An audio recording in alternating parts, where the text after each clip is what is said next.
They say stars fall when something precious is lost. On the night Elara's parents disappeared, 3 stars vanished from the sky.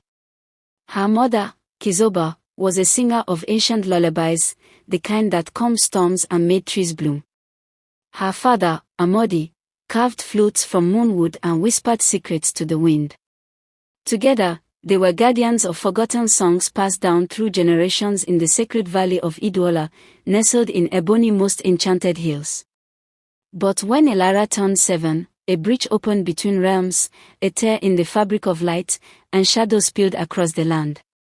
To protect their daughter, Kizoba and Amodi performed the binding chorus, a forbidden harmony that sealed the rift but demanded a soul for each note. They gave theirs. They were never buried. Never found. Just gone. Elara became the girl the earth wept for. She wandered the valley barefoot, singing to fireflies and streams. Her voice carried the sorrow of a child who had seen the world unravel. Yet within that grief bloomed a power no one understood. Her gift.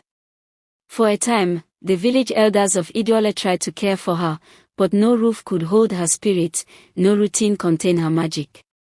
She was offered beds, names, and families. Onwa, the childless seamstress, wove her gowns of blue silk and called her Nonchokud, the one who sings for the divine. Elder Kaizorom, the scroll keeper, begged to adopt her, hoping her songs might restore his dying wife.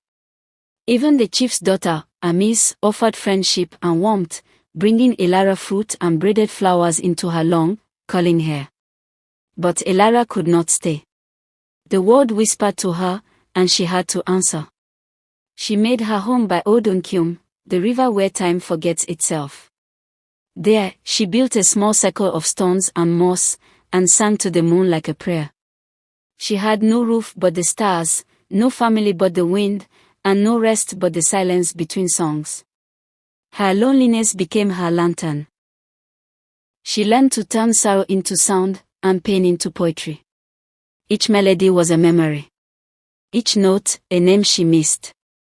Animals came first, deer that bowed, owls that wept. Then the broken-hearted. The forgotten. The cursed. People traveled from across Ebonyi State just to hear her voice once. They left healed. Changed. Lit from within. But she never stayed to listen to their thanks.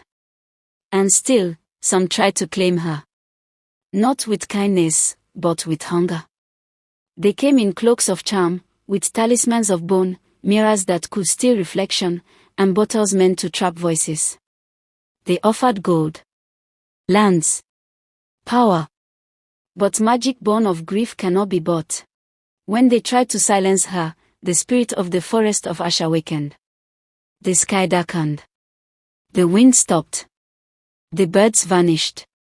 And one by one, they were hollowed, faces erased, voices dissolved, left to wander the wilds as wisps, cursed to forever chase the echo of what they once tried to steal. Now, people say if you follow the river past midnight and listen closely, you'll hear her voice rise like mist. A song for the mother who gave everything.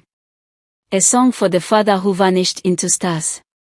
A song for the child who learned to heal the world by healing herself. Elara still lives, barefoot in moonlight, where the rivers meet. Not to be known, but to heal. And the whole of Ebonyi State, its valleys, trees, even its ghost, remember her name.